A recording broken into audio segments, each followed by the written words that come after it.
I heartily welcome you all again for the biological classes. ನಾನು ಮತ್ತೆ ನಿಮ್ಮ ಜೀವಶಾಸ್ತ್ರದ ತರಗತಿಗೆ ನಿಮಗೆ ಸ್ವಾಗತವನ್ನು ಮಗದೊಮ್ಮೆ ಸ್ವಾಗತವನ್ನು ಕೊಡ್ತಾ ಇದ್ದೀನಿ.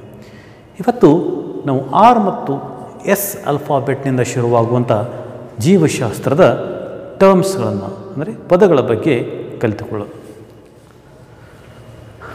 ರಾಡಿ ಮೀನ್ಸ್ ರೇ ಅಂದರೆ ಕಿರಣ.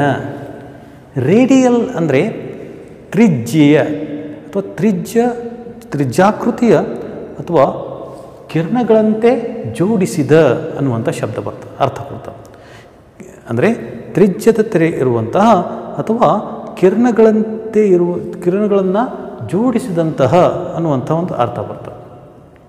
ರೀ ಮೀನ್ಸ್ ಅಗೇನ್ ಅಂದರೆ ಮರಳಿ, ಹಿಂದೆ ಅಥವಾ ಬ್ಯಾಕ್ವರ್ಡ್ ಅಂದರೆ ಹಿಂಭಾಗ ಅಂತ ಬರ್ತದೆ. ರೀ ಅಬ್ಸಾರ್ಪ್ಷನ್ ಅಂದರೆ ಹೀರುವ ಒಂದು ಪ್ರಕ್ರಿಯೆ. ಹೀರುವ ಪ್ರಕ್ರಿಯೆಗೆ ನಾವು ಏನು ಕರಿತೀವಿ, ಅಬ್ಸಾರ್ಪ್ಷನ್ ಅಂತ ಕರಿತೀವಿ. ಸೊ ರೀ ಅಬ್ಸಾರ್ಪ್ಷನ್ ಅಂದರೆ ಮರು ಹೀರಿಕೆ. ನೋಡಿರಿ ಎಷ್ಟು ಚೆನ್ನಾಗಿ ಅರ್ಥ ಇದೆ.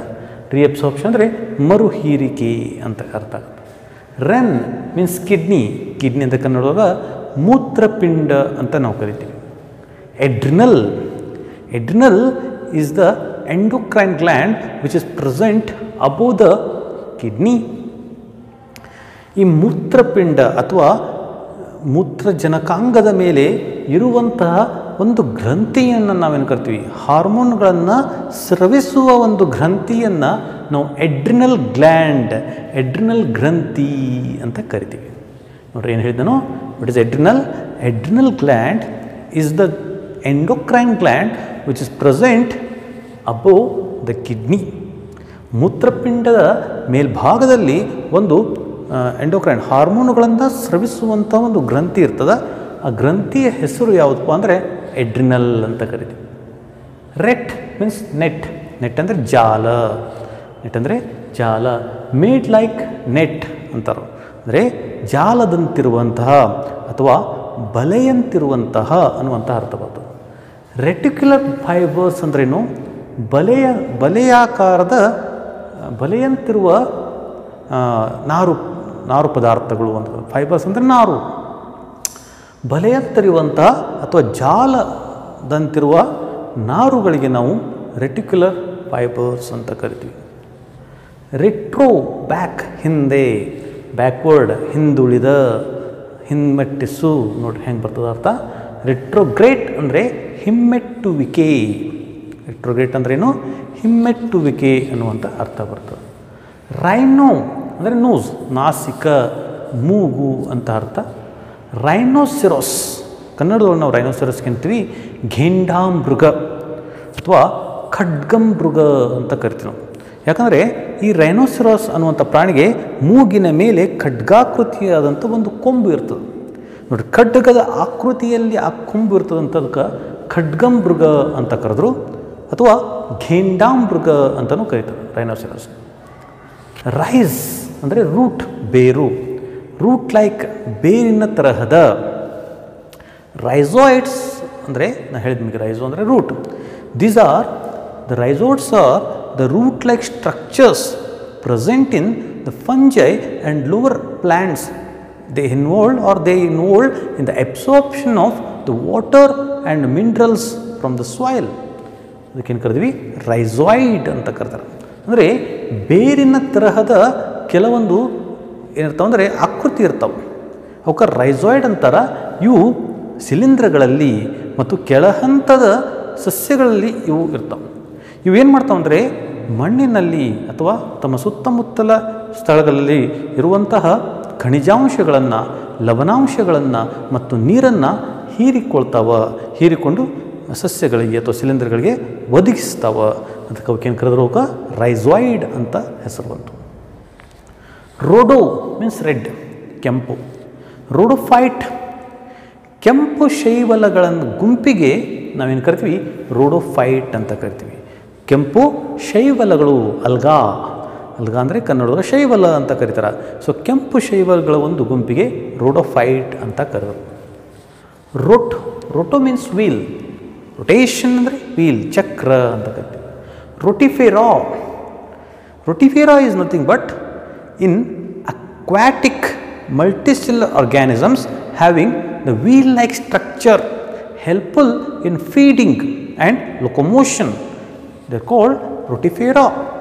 ಅಂದರೆ ನೀರಿನಲ್ಲಿ ವಾಸಿಸುವಂತಹ ಬಹುಕೋಶೀಯ ಜೀವಿಗಳಲ್ಲಿ ಚಕ್ರಾಕೃತಿಯಾಗಿರುವಂತಹ ಕೆಲವೊಂದು ಏನಿರ್ತದೆ ಅಂದರೆ ಆಕೃತಿಯ ಒಂದು ಭಾಗ ಇರ್ತದೆ, ವಿಲ್ ಸ್ಟ್ರಕ್ಚರ್ ಇರ್ತದೆ, ಅಂದರೆ ಆಕಾರ ಆಕೃತಿಯ ಒಂದು ಭಾಗ ಇರ್ತದೆ. ಅದು ಈ ಪ್ರಾಣಿಗಳಿಗೆ ಪ್ರಾಣಿಗಳಿಗೆ ಏನು ಮಾಡ್ತದೆ ಅಂದರೆ ಆಹಾರವನ್ನು ಫೀಡಿಂಗ್ ಅಂತ ಕರಿತೀವಿ, ಆಹಾರವನ್ನು ಸೇವಿಸಲಿಕ್ಕೆ ಮತ್ತು ಚಲನೆಗೆ ಅವಕಾಶವನ್ನು ಮಾಡಿಕೊಡ್ತದೆ. ಅದಕ್ಕೇನು ಕರೆದ್ರು ರೊಟಿಫೆರಾ ಅಂತ ಕರೆದ್ರು. Rotifera is nothing but in aquatic multicellular organisms having the wheel-like structure in their body helpful for absorption or feeding and locomotion ಅಂತ ಕರಿತೀವಿ. ಅಂದರೆ ಆಹಾರವನ್ನು ತೆಗೆದುಕೊಳ್ಳಲಿಕ್ಕೆ ಮತ್ತು ಚಲನೆಗೆ ಸಹಾಯಕಾರಿಯಾದಂತಹ ಒಂದು ಚಕ್ರಾಕೃತಿಯಾದಂಥ ಒಂದು ಭಾಗ ಇರ್ತದೆ, ಅದಕ್ಕೆ ಅವಕ್ಕೆ ರೊಟಿಫೆರಾ ಅಂತ ಕರೀತಾರೆ. ರಪ್ ಮೀನ್ಸ್ ರಪ್ಚರ್, ಟು ಬ್ರೇಕ್ ಅಂದರೆ ಒಡೆ ಮುರಿ ಅಂತ ಅರ್ಥ ಬರ್ತದೆ. ರಪ್ಚರ್ ಅಂದರೆ ಛಿದ್ರಗೊಳ್ಳುವಿಕೆಗೆ ನಾವೇನು ಕರಿತೀವಿ rupture. Blood vessels get rupture ಅಂದರೆ ರಕ್ತನಾಳಗಳು ಮುರಿದು ಹೋದು, ಛಿದ್ರವಾದವು ಅಂತ ಹೇಳ್ತಾರೆ. ಸ್ಯಾಪ್ರ್ ಮೀನ್ಸ್ ರೋಟನ್, ರೋಟನ್ ಅಂದರೆ ಕೊಳೆತಿರುವ ಅಂತ ಅರ್ಥ ಆಗ್ತದೆ. ರೋಟನ್ ಫ್ರೂಟ್ ಅಂದ್ರೇನು ಕೊಳೆತ ಏನು ಹಣ್ಣು. ರೋಟನ್ ಎಗ್ ಅಂದರೆ ಕೊಳೆತ ತತ್ತಿ. ಸ್ಯಾಪ್ರೋಟ್ರೋಪ್, ಅದಕ್ಕೆ ಇದು ಸ್ಯಾಪ್ರೋಟ್ರೋಪ್ ಅಂತ ಬಂತು. Saprotrophs are the organisms which depend on the dead and decay matter for their the food and shelter. ಅವಕ್ಕೇನು ಕರೆದ್ರು ಸ್ಯಾಪ್ರೋಟ್ರೋಪ್ಸ್ ಅಂತ ಕರೆದ್ರು. ಕನ್ನಡದೊಳಗೆ ಹೋಗಿ ಏನು ಕರೀತಾರೆ ಕೊಳೆತಿನಿಗಳು ಅಂತ ಕರೀತಾರೆ. ನೋಡಿರಿ, ಸ್ಯಾಪ್ರೋಟ್ರೋಪ್ಸ್ ಅಂದರೆ ಕೊಳೆತಿನಿಗಳು. ಇವು ಈ ಜೀವರಾಶಿಗಳು ಸತ್ತಂತಹ ಮತ್ತು ಕೊಳೆಯುತ್ತಿರುವ ವಸ್ತುಗಳ ಮೇಲೆ ತಮ್ಮ ಜೀವನವನ್ನು ಅಂದರೆ ಅದರ ಮೇಲೆ ತಮ್ಮ ಪೋಷಣೆಯನ್ನು ಮಾಡ್ಕೋತಾವೆ. ಅಂಥ ಜೀವಿಗಳಿಗೆ ನಾವು ಸ್ಯಾಪ್ರೋಟ್ರೋಪ್ಸ್ ಅಂತ ಕರಿತೀವಿ ಅಥವಾ ಕೊಳೆತಿನಿಗಳು ಅಂತ ಕರಿತೀವಿ. ಸ್ಯಾಕ್ರ್ ಮೀನ್ಸ್ ಫ್ಲೆಶ್, ಫ್ಲೆಶ್ ಅಂದರೆ ಮಾಂಸ, ಮಸಲ್ ಅಂದರೆ ಸ್ನಾಯು. ಸ್ಯಾಕ್ರೋಪ್ಲಾಸ್ಮಾ ನೋಡ್ರಿ, ಪ್ಲಾಸ್ಮಾ ಮೀನ್ಸ್ ಏನು? ಪ್ಲಾಸ್ಮಾ ಅಂದ್ರೇನು? ಕೋಶದ್ರವ್ಯ ಅಂತ ಕರಿತೀವಿ. ಸ್ಯಾಕ್ರೋ ನನ್ನೇ ದಿವಸ ಹೇಳಿದ್ದೀನಿ ನಿಮಗೆ, the sacro is the word use for the connective tissue. ಸಂಯೋಜಕ ಅಂಗಾಂಶವನ್ನು ಏನಾದರೂ ನಾವು ಹೇಳಬೇಕಾಗಿತ್ತಂದರೆ ಅದಕ್ಕೆ ಸ್ಯಾಕ್ರೋ ಅನ್ನುವಂಥ ಶಬ್ದವನ್ನು ಉಪಯೋಗ ಮಾಡ್ತೀವಿ. ಸ್ಯಾಕ್ರೋಪ್ಲಾಸ್ಮಾ ಅಂದ್ರೇನು? ಈ ಸಂಯೋಜಕ ಅಂಗಾಂಶದಲ್ಲಿರುವ ಕೋಶದ್ರವ್ಯ ಅಥವಾ ತಂತುಳ ಕೋಶ ದ್ರವ್ಯ ಅಂತಲೂ ಕರೀತಾರೆ ಅದಕ್ಕೆ, ಹೌದಾ? ತಂತುಳ ಕೋಶದ್ರವ್ಯನೂ ಅಂತ ಕರೀತಾರೆ. ಹೀಗೆ ಮಾಂಸಖಂಡಗಳು, ಎಲುಬು, ಮೂಳೆಗಳು, ಇಲ್ಲಿ ಒಳಗೆ ಇರುವಂಥ ಕೋಶದ್ರವ್ಯವನ್ನು ನಾವು ಏನು ಕರಿತೀವಿ? ಸ್ಯಾಕ್ರೋಪ್ಲಾಸ್ಮ್ ಅಂತ ಕರಿತೀವಿ. ಸೋರ್ ಮೀನ್ಸ್ ಲಿಸಾರ್ಡ್, ಹಲ್ಲಿ. ಅದಕ್ಕೆ saurology is a branch of biology which deals with the study of lizards. ಹಲ್ಲಿಗಳ ಬಗ್ಗೆ ಅಧ್ಯಯನ ಮಾಡುವಂಥ ಶಾಸ್ತ್ರವನ್ನು ನಾವೇನು ಕರಿತೀವಿ? ಸೋರಲೋಜಿ ಅಥವಾ ಹಲ್ಲಿ ಶಾಸ್ತ್ರ ಅಂತ ಕರಿತಾರೆ. ಅದ ಕಾರಣವಾಗಿ ಇನ್ನೊಂದು ಎಕ್ಸಾಂಪಲನ್ನು ನಿಮ್ಗೆ ಕೊಡಬೇಕಂತ ಬಂತು ನನಗೆ. ಡೈನೋಸಾರ್ಸ್, ಭಾಳಷ್ಟು ಸಲ ನೀವು ಕೇಳಿದ್ರಿ ಡೈನೋಸಾರ್ಸ್ ಡೈನೋಸಾರ್ಸ್ ಅಂಥೇಳಿ. ಆದರೆ ಅದರ ಕನ್ನಡದ ಅರ್ಥ ನಿಮಗೆ ಗೊತ್ತಿರೋಂಗಿಲ್ಲ. ನೋಡ್ರಿ, ಇಲ್ಲೇನದ ಡೈನೋ ಅಂದರೆ ಭಯಂಕರ, ಭಯಾನಕ. ಡೈನಮೋ ಭಯಾನಕ ಶಬ್ದ ಆಯಿತು ಅಂತ ಹೇಳ್ತಾರೆ. ಡೈನೋ ಅಂದರೆ ಭಯಾನಕ, ಭಯಂಕರ. ಸೋರ್ ಅಂದರೆ ಹಲ್ಲಿ. ಹಾಗಾದರೆ ಡೈನೋಸೋರ್ ಕನ್ನಡದಾಗ ಏನಂತೀವಿ ನಾವು? ಭಯಾನಕ ಹಲ್ಲಿಗಳು ಅಥವಾ ಭಯಂಕರ ಹಲ್ಲಿಗಳು ಅಂತ ಕರಿತೀವಿ ನಾವು. ನೋಡಿರಿ, ಡೈನೋಸಾರ್ಸ್ ಅಂದರೆ ಭಯಂಕರ ಹಲ್ಲಿಗಳು ಅಥವಾ ಭಯಾನಕ ಹಲ್ಲಿಗಳು. ಅಂದರೆ ಡೈನೋಸಾರ್ಸ್ಗಳು ಸಹಿತ ಹಲ್ಲಿಗೆ ಜಾತಿಗೆ ಸೇರಿದಂಥ ಪ್ರಾಣಿಗಳು. ಸಿಝೋ ಮೀನ್ಸ್ ಸ್ಪ್ಲಿಟ್, ಒಡೆ, divide, ಕತ್ತರಿಸು. ಸಿಝೋಗೋನಿ is a mode of asexual reproduction by multiple fission occurring in protozoans like paramecium or what is that term? Plasmodium. ಅದಕ್ಕೇನು ಕರಿತೀವಿ? ಸಿಝೋಗೋನಿ ಅಂತ ಕರಿತೀವಿ. ಸಿಝೋಗೋನಿ ಒಂದು ಅಲೈಂಗಿಕ ಸಂತಾನೋತ್ಪತ್ತಿ, ಒಂದು ಅಲೈಂಗಿಕ ಸಂತಾನೋತ್ಪತ್ತಿ ಮಾಡುವಂತಹ ಒಂದು ಪ್ರಕ್ರಿಯೆ ಸಿಝೋಗೋನಿ. ಇಲ್ಲೇನಾಗ್ತದಂದರೆ ಮಲ್ಟಿಪಲ್ ಫ್ಯೂಷನ್, ಬಹು ವಿಧಳನ ಕ್ರಿಯೆ ಆಗ್ತದೆ. ಈ ರೀತಿಯಾದಂಥ ಸೆಕ್ಷುವಲ್ ರಿಪ್ರೊಡಕ್ಷನ್ ಅಂತ ಕರಿತೀವಿ, ಅಲೈಂಗಿಕ ಸಂತಾನೋತ್ಪತ್ತಿ ಪ್ರೋಟೋಜೋವಾಗಳಲ್ಲಿ ಆಗ್ತದೆ. ಆ ಪ್ರೋಟೋಜೋವಾಗಳಲ್ಲಿ ಆಗ್ತದೆ. ಅದಕ್ಕೆ ಎಕ್ಸಾಂಪಲ್ ನಾವು ಪ್ಲಾಸ್ಮೋಡಿಯಂ ವ್ಯಾಕ್ಸ್ ಅಂತ ಕರಿತೀವಿ. ಆ ಪ್ಲಾಸ್ಮೋಡಿಯಂ ವ್ಯಾಕ್ಸ್ನಲ್ಲಿ ಸಿಜೋಗೋನಿ ಆಗ್ತದೆ. ಅದು ಒಂದು ಜೀವನ ಚಕ್ರದಲ್ಲಿ ಬರುವಂಥ ಒಂದು ಅಲೈಂಗಿಕ ಸಂತಾನೋತ್ಪತ್ತಿ ಅಂತ ಕರಿತೀವಿ. ಸೊ ಈ ಪ್ಲಾಸ್ಮೋಡಿಯಂ ನಮಗೆ ಮಲೇರಿಯಾ ರೋಗವನ್ನು ತೆಗೆದುಕೊಂಡು ಬರ್ತದೆ. ಸ್ಕ್ಲೇರ್ ಮೀನ್ಸ್ ಹಾರ್ಡ್, ಗಟ್ಟಿ ಅಂತ ಕರಿತೀವಿ. ಸ್ಕ್ಲೇರಾ ಅಂದರೆ ಶ್ವೇತ ಅಕ್ಷಿಪಟ ಅಂತ ಕರಿತೀವಿ. ಶ್ವೇತ ಅಂದರೆ ಬಿಳಿ, ಅಕ್ಷಿ ಅಂದರೆ ಕಣ್ಣು.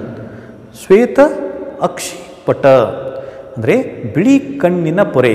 ನಮ್ಗೆ ಗೊತ್ತದೆ, ಇಲ್ಲಿ ಕಣ್ಣು ಗುಡ್ಡೆಯ ಸುತ್ತಮುತ್ತಲಿರುವಂತಹ ಬಿಳಿಯಾದ ಭಾಗವನ್ನು ನಾವೇನು ಕರಿತೀವಿ? ಸ್ಕ್ಲೆರಾಯ್ಡ್ ಅಂತ ಕರಿತಾರೆ. ಸೆಮಿ ಅಂದರೆ ಹಾಫ್, ಅರ್ಧ. ಪಾರ್ಷಿಯಲಿ ಅಂದರೆ ಅರ್ಧ. ಅದಕ್ಕೆ ಸೆಮಿಲುನಾರ್ ಅಂದರೆ ಅರ್ಧಚಂದ್ರಾಕೃತಿ ಅಂತ ಅರ್ಥ. ಸೆಮಿಲುನಾರ್ ಅಂದರೆ ಅರ್ಧಚಂದ್ರಾಕೃತಿ ಅನ್ನುವಂಥ ಅರ್ಥ. ಸೆಸ್ ಮೀನ್ಸ್ ಸಿಟ್, ಕುಳ್ಳರಿಸು, ಕುಳಿತುಕೊಳ್ಳು ಅನ್ನುವಂಥ ಅರ್ಥ. ಸೆಸೈಲ್ ಈಸ್ ನಥಿಂಗ್ ಬಟ್ ಅಚಲವಾಗಿ ನಿಂತಿರು, ಸೆಡೆಂಟರಿ ಲೈಫ್ ಸ್ಟೈಲ್ ಅಂತ ಕರಿತೀವಿ. ಸೆಡೆಂಟರಿ ಅಂದರೆ ಒಂದೇ ಕಡೆ ನಿಂತಲೇ ನಿಲ್ಲುವುದು, ಒಂದೇ ಕೂತಲೇ ಕೂಡುವುದು. ಕೆಲವೊಂದು ಜೀವಿಗಳು ಅಂದರೆ ಸ್ಪಂಜು ಪ್ರಾಣಿಗಳಲ್ಲಿ ದ ಸೆಡೆಂಟರಿ ಸೆಸೈಲ್ ಲೈಫ್ ಸ್ಟೈಲ್ ಇರ್ತದೆ. ಅವ ಒಂದು ಬಂಡೆಗಲ್ಲಿಗೆ ಹತ್ಕೊಂಡೇ ಇರ್ತಾವೆ. ಅದಕ್ಕೇನು ಕರಿತೀವಿ ನಾವು? ಸೆಸೈಲ್ ಅಂತ ಕರಿತೀವಿ. ಹೀಲಿಯೋ ಮೀನ್ಸ್ ಸನ್, ಸೂರ್ಯ. ಹೀಲಿಯೋಟ್ರೋಪಿಸಮ್ ಅಂತ ಶಬ್ದ example. Heliotropism is the diurnal motion of the plant in response to change in the direction of the, or in response to the direction of the sun is called as heliotropism ಅಂತ ಕರಿತೀವಿ. Heliotropism ಅಂದರೆ is a diurnal motion of the plant in response to the direction of the sun is called as heliotropism ಅಂತ ಕರಿತೀವಿ. ಅಂದರೆ ಸೂರ್ಯನ ದಿಕ್ಕಿನ ಕಡೆಗೆ, ಸೂರ್ಯ ಯಾವ ದಿಕ್ಕಿಗೆ ಹೋಗ್ತಾನಲ್ಲ ಆ ದಿಕ್ಕಿನ ಕಡೆಗೆ ಸಸ್ಯಗಳ ಚಲನೆ ಏನು ಮಾಡ್ತಾವ, ಆ ಚಲನೆಯನ್ನು ನಾವು ಕರಿತೀವಿ ಹಿಲಿಯೋಟ್ರೋಪಿಸಮ್ ಅಂತ ಕರಿತೀವಿ. ಲೈಕ್ ಸನ್ಫ್ಲವರ್, ಸೂರ್ಯಕಾಂತಿ ಏನು ಮಾಡ್ತಾನೆ ಅಂದರೆ, ಸೂರ್ಯಕಾಂತಿಯ ಹೂವು ಸೂರ್ಯ ಯಾವ ರೀತಿ ಹೋಗ್ತಾನಲ್ಲ ಅದು ಹೂವು ತಿರುಗ್ತಾ ಅವನ ಕಡೆಗೆ, ಅವನ ಡೈರೆಕ್ಷನ್ಗೆ ತಿರುಗ್ತಾ ಹೋಗಿಬಿಡ್ತದೆ. ಅದಕ್ಕೆ ಅಂಥ ಒಂದು ಪ್ರಕ್ರಿಯೆಯನ್ನು ನಾವೇನು ಕರಿತೀವಿ? ಹೀಲಿಯೋಟ್ರೋಪಿಸಮ್ ಅಂತ ಕರಿತೀವಿ. ಸೊಮಾಟ್ ಮೀನ್ಸ್ ಬಾಡಿ, ದೇಹ. ಸೊಮ್ಯಾಟಿಕ್ ಸೆಲ್ಸ್ ಅಂದರೆ ದೇಹದ ಜೀವಕೋಶಗಳು. ದೇಹದಲ್ಲಿರುವಂಥ ಜೀವಕೋಶಗಳಿಗೆ ನಾವೇನು ಕರಿತೀವಿ? ಸೊಮ್ಯಾಟಿಕ್ ಸೆಲ್ಸ್ ಅಂತ ಕರಿತೀವಿ. ಅಂದರೆ ಕೈಯಲ್ಲಿರುವಂಥ ಜೀವಕೋಶಗಳು, ಕಾಲು, ಬೇರೆ ಬೇರೆ ಭಾಗಗಳಲ್ಲಿರುವಂಥ ಜೀವಕೋಶಗಳಿಗೆ ನಾವೇನು ಕರಿತೀವಿ? ಬಾಡಿ ಸೆಲ್ಸ್ ಅಥವಾ ಸೊಮ್ಯಾಟಿಕ್ ಸೆಲ್ಸ್ ಅಂತ ಕರಿತೀವಿ. ಸೋಮ್ ಮೀನ್ಸ್ ಸ್ಲೀಪ್, ಮಲಗು, ನಿದ್ರೆ. ಇನ್ಸೋಮಿಯಾ ಇದು ಒಂದು ರೋಗ, ಇನ್ಸೋಮಿಯಾ ಒಂದು ಕಾಯಿಲೆ. ಇನ್ಸೋಮಿಯಾ ಅಂತಂದರೆ ನಿದ್ರಾಹೀನತೆ, ನಿದ್ರೆ ಬರದೇ ಇರುವಂಥ ಸ್ಥಿತಿಯನ್ನು ನಾವೇನು ಕರಿತೀವಿ? ಇನ್ಸೋಮಿಯಾ ಅಂತ ಕರಿತೀವಿ. Sec or spec, look at, ನೋಡು. ಇನ್ಸ್ಪೆಕ್ಷನ್ ಅಂದರೆ ಶೋಧನೆ, ಪರಿಶೀಲನೆ ಅನ್ನುವಂಥ ಅರ್ಥ ಬರ್ತದೆ. ಸ್ಪರ್ಮ್ಯಾಟ್ ಅಂದರೆ ಸೀಡ್, ಬೀಜ. ಸ್ಪರ್ಮ್ಯಾಟೋಫೋರ್ ಅಂದರೆ ವೀರ್ಯಾಣು. ಸ್ಪರ್ಮ್, ಸ್ಪರ್ಮ್ಯಾಟೋಜೋವಾ, ಸ್ಪರ್ಮ್ಯಾಟೋಫೋರ್ ಇವೆಲ್ಲ ಏನಪ್ಪ ಅಂದರೆ ವೀರ್ಯಾಣು ಅನ್ನುವಂಥ ಅರ್ಥ. ಸ್ಪರ್, ಬ್ರೀದ್, ಉಸಿರಾಟ. Spiracles, the spiracles are the respiratory opening present exterior body wall of the insects. They are called spiracles. They involved in the cutaneous respiration. ಚರ್ಮದ ಮುಖಾಂತರ ಉಸಿರಾಟ ಕ್ರಿಯೆಯನ್ನು ಮಾಡೋದಕ್ಕೆ ನಾವು ಕರಿತೀವಿ ಕ್ಯುಟೇನಿಯಸ್ ರೆಸ್ಪಿರೇಷನ್ ಅಂತ ಕರಿತೀವಿ. ಈ ಸ್ಪಿರಾಕಲ್ಸ್ ಏನಾಗ್ತಾವೆ ಅಂದರೆ ಈ ಕೀಟಗಳ ದೇಹದ ಮೇಲೆ ನೋಡಿರಿ, ಈಗ ಕೀಟ ಇತ್ತಂತ ತಿಳ್ಕೊರಿ, ಯಾವುದು ಕಾಕ್ರೋಚ್ ಅಂತ ತಿಳ್ಕೊರಿ, ಈ ರೀತಿ ಕಾಕ್ರೋಚ್ ಇರ್ತದೆ. ಇದೇನಿಲ್ಲಿ ತುದಿ ಇರ್ತಾವಲ್ಲ, ಇಲ್ಲಿ ಚಿಕ್ಕದಾದಂಥ ರಂಧ್ರಗಳಿರ್ತವೆ. ಈ ರಂಧ್ರಗಳಿಗೆ ನಾವೇನು ಕರಿತೀವಿ? ಸ್ಪಿರಾಕಲ್ಸ್ ಅಂತ ಕರಿತೀವಿ. ಈ ರಂಧ್ರಗಳ ಮುಖೇನ ಏನು ಮಾಡ್ತದೆ ಅಂದರೆ ಉಸಿರಾಟ ಕ್ರಿಯೆಯನ್ನು ಈ ಇನ್ಸೆಕ್ಟ್ಗಳು ಮಾಡ್ತಾವೆ. ಅದಕ್ಕೆ ಅವಕ್ಕೆ ಸ್ಪಿರಾಕಲ್ಸ್ ಅಂತ ಕರೀತಾರೆ. ಸೊ ಎಲ್ಲೆಲ್ಲಿ ಕ್ಯುಟೇನಿಯಸ್ ರೆಸ್ಪಿರೇಷನ್ ಆಗ್ತದೆ ಅಂದರೆ ಚರ್ಮದ ಮುಖೇನ ಉಸಿರಾಟ ಕ್ರಿಯೆ ಆಗ್ತದೆ, ಅಲ್ಲೆಲ್ಲ ಈ ಸ್ಮಾಲ್ ಎಕ್ಸ್ಟರ್ನಲ್ ಏನಿರ್ತಾವೆ ರೆಸ್ಪಿರೇಟರಿ ಓಪನಿಂಗ್ ಇರ್ತಾವೆ. ಓಪನಿಂಗ್ ಅಂದರೆ ರಂಧ್ರಗಳಿರ್ತಾವೆ, ಅವುಗಳಿಗೆ ನಾವೇನು ಕರಿತೀವಿ? ಸ್ಪಿರಾಕಲ್ಸ್ ಅಂತ. ಸ್ಟೆಲ್ ಮೀನ್ಸ್ ಸ್ಟಾರ್ಸ್ ಅಂದರೆ ನಕ್ಷತ್ರಗಳು. ಸ್ಟೆಲಾರ್ ಅಂದರೆ ನಕ್ಷತ್ರಿಕ ಅಂತ, ನಕ್ಷತ್ರಿಕ ಅಂತ. ಸ್ಟೆನ್ ಅಂದರೆ narrow. Stenosis is the disorder. Stenosis is a disorder where the abnormal narrowing of bodily canals is called as stenosis ಅಂತ ಕರಿತೀವಿ. ದೇಹದ ಒಳಗಡೆ ಇರುವಂತಹ ನಾಳಗಳು ಅಸಹಜವಾಗಿ ಏನಾದರೂ ಕಿರಿದಾಗುವಂತಹ ಒಂದು ಸ್ಥಿತಿಯನ್ನು ನಾವೇನು ಕರಿತೀವಿ ಅಸಹಜವಾಗಿ ಕಿರಿದಾಗುವಂಥ ಸ್ಥಿತಿಯನ್ನು ನಾವು ಸ್ಟಿನೋಸಿಸ್ ಅಂತ ಕರಿತೀವಿ. ಸ್ಟಿಟಿಯೋ ಮೀನ್ಸ್ ಫ್ಯಾಟ್, ಕೊಬ್ಬಿನಾಂಶ ಅಂತ ಕರೀತಾರೆ. ಸ್ಟಿಯಾಟೋರಿಯಾ ಅಂತಂದರೆ steatorrhoea is the excretion of abnormal excretion of fat along with the fecal matter. That condition is called as ಸ್ಟಿರಿಯೋಸಿಸ್, ಸ್ಟಿಯಾಟೋರಿಯಾ ಅಂತ ಕರಿತೀವಿ. ಅಂದರೆ ಕೊಬ್ಬಿನಾಂಶಗಳು ಅಸಹಜವಾಗಿ, ಅಬ್ನಾರ್ಮಲಿ ಅಂತ ಕರಿತೀವಿ, ಅಸಹಜವಾಗಿ ಮಲದ ಮುಖಾಂತರ ವಿಸರ್ಜನೆ ಆಗುವಂಥ ಒಂದು ಏನಂತಾರೆ ಕ್ರಿಯೆಯನ್ನು ನಾವೇನು ಕರಿತೀವಿ, ಅಥವಾ ಒಂದು ರೋಗವನ್ನು ಅಥವಾ ಒಂದು ರುಜಿನವನ್ನು ನಾವೇನು ಕರಿತೀವಿ ಅಂದರೆ ಕಾಯಿಲೆ ಅಂತ ಕರಿತೀವಿ. ಅದಕ್ಕೆ ಸ್ಟಿಯೋಹೋರಿಯಾ ಅಂತ ಕರೀತಾರೆ. ಸ್ಟೆಲ್, ಪಿಲ್ಲರ್, ಸ್ತಂಭ. ಸ್ಟಿಲಸ್ ಅಂದರೆ ಗೀರು ಕಡ್ಡಿ. ಕಡ್ಡಿ ಇರ್ತದಲ್ಲ, ಇದು ನಾವು ಕಡ್ಡಿಪಟ್ಟಿ ಕಡ್ಡಿ ಅಂತೀವಲ್ಲ, ಗೀರು ಕಡ್ಡಿ ಅಂಥ ಕಡ್ಡಿಗೆ ನಾವೇನು ಆಕೃತಿಯ. ಇಲ್ಲಿ ಯಾಕೆ ಬಂತ್ರಿ ಅಂತಂದರೆ ಜೀವಶಾಸ್ತ್ರದಲ್ಲಿ ಈ ರೀತಿಯ ಆಕೃತಿ ಇರುವಂತಹ ಕೆಲವೊಂದು ಏನಿರ್ತಾವೆ ಅಂದರೆ ಅವಯವಗಳಿರ್ತಾವ, ಅದಕ್ಕೆ ಅವಕ್ಕೇನು ಕರಿತಾರ ಸ್ಟೈಲಸ್ ಅಂತ ಕರೀತಾರೆ. ಸಬ್ ಅಂಡರ್ ಅಂದರೆ ಕೆಳಗಡೆ, ಬಿಲೋ ಅಂದರೆ ಕೆಳಗಡೆ. ಸಬ್ ಸೆಲ್ಲರ್ ಅಂದರೆ ಉಪಕೋಶೀಯ. ಸೆಲ್ ಅಂದರೆ ಕೋಶ ಅಂದರೆ ಜೀವಕೋಶ. ಸಬ್ ಸೆಲ್ಯುಲಾರ್ ಅಂದರೆ ಇಲ್ಲಿ ಉಪಕೋಶೀಯ ಅನ್ನುವಂಥ ಅರ್ಥ ಬರ್ತದೆ. ಸಬ್ ಲಿಂಗ್ವಲ್, ಲಿಂಗ್ವಲ್ ಅಂದರೆ ನಾಲಿಗೆ. ಸಬ್ ಲಿಂಗ್ವಲ್ ಅಂದರೆ ನಾಲಿಗೆ ಕೆಳಗಡೆ, ನಾಲಿಗೆಯ ಕೆಳಗಡೆ ಅನ್ನುವಂಥ ಅರ್ಥ ಬರ್ತದೆ. ಸುಪ್ರಾ, ಮೀನ್ಸ್ ಓವರ್, ಮೇಲೆ. ಅಬೋವ್, ಮೇಲೆ. ಆನ್, ಮೇಲೆ. ಟಾಪ್, ಮೇಲೆ. Example, suprarenal. Suprarenal is nothing but the alternative word of adrenal. adrenalಗೆ ಇನ್ನೊಂದು ಅಥವಾ ಸಮಾನಾರ್ಥಕ ಪದ ಅಂತ ಇನ್ನೊಂದು ಪದದಲ್ಲಿ ಹೇಳಬೇಕಾದ್ರೆ ಸುಪ್ರಾರೇನಲ್ ಅಂದರೆ ಮೂತ್ರಪಿಂಡದ ಮೇಲುಗಡೆ. ಮೂತ್ರಪಿಂಡದ ಮೇಲುಗಡೆ ಇರುವಂಥ ಗ್ರಂಥಿ ಯಾವುದಪ್ಪ ಅಂದರೆ ಎಡ್ರಿನಲ್ ಗ್ಲ್ಯಾಂಡ್. ಅದಕ್ಕೆ ಸುಪ್ರಾರೇನಲ್ ಅಂತಾರೆ, ಎಡ್ರಿನಲ್ ಅಂತಾರೆ. ಇನ್ನೊಂದು ಶಬ್ದವನ್ನು ಉಪಯೋಗ ಮಾಡೋದಾದ್ರೆ ಸುಪ್ರಾರೇನಲ್ ಅಂತಾರೆ. ಇಲ್ಲಿವರೆಗೆ ನಾವು ಉಪಸರ್ಗಗಳನ್ನು ನೋಡಿದ್ವಿ. ಇನ್ನು ಪ್ರತ್ಯಯಗಳ ಬಗ್ಗೆ ಅಧ್ಯಯನ ಮಾಡೋದು. ಒರಿಯಾ, ಬಸ್ಟ್. ಬಸ್ಟ್ ಅಂದರೆ ಸಿಡಿ. ಹಿಮೋರಿಯಾ ಮೊನ್ನೆ ದಿವಸ ಕಲ್ತೀವಿ ನಾವು. ಹಿಮೋರಿಯಾ ಅಂತಂದರೆ ರಕ್ತಸ್ರಾವ. ಹೀಮ್ ಅಂದರೆ ರಕ್ತ, ಒರಿಯಾ ಅಂದರೆ ಸ್ರಾವ ಅಥವಾ ಸಿಡಿ ಅಂತ ಕರಿತೀವಿ. ಹಿಮೋರಿಯಾ ಅಂದ್ರೇನು? ರಕ್ತಸ್ರಾವ. ಸ್ಟ್ಯಾಟಿಸ್ ಅಂದರೆ ಸ್ಟ್ಯಾಟಿಕ್ ಎನ್ವಿರಾನ್ಮೆಂಟ್, ನಿಂತಲೇ ನೋಡು. ಸ್ಟ್ಯಾಂಡಿಂಗ್ ನಿಲ್ಲು, ಸ್ಟೇಯಿಂಗ್ ಇರು, ಪ್ಲೇಸ್ಡ್ ಅಲ್ಲೇ ಇರು, ಈ ರೀತಿ. ಅಂದರೆ ಸ್ಟ್ಯಾಟಿಸ್ ಅಂದರೆ ಸ್ಟ್ಯಾಟಿಕ್ ಅಂತ ಹೇಳ್ತೀವಿ ನಾವು, ಅಂದರೆ standing environment. Homeostasis is nothing but keeping the constant internal environment of the body. ನಿರಂತರವಾಗಿ ದೇಹದ ಒಳಗಿನ ಪರಿಸರವನ್ನು ಕಾಯ್ದಿಡುವಂತಹ ಒಂದು ಕ್ರಿಯೆಯನ್ನು ನಾವೇನು ಕರಿತೀವಿ ಹೋಮಿಯೋಸ್ಟ್ಯಾಸಿಸ್.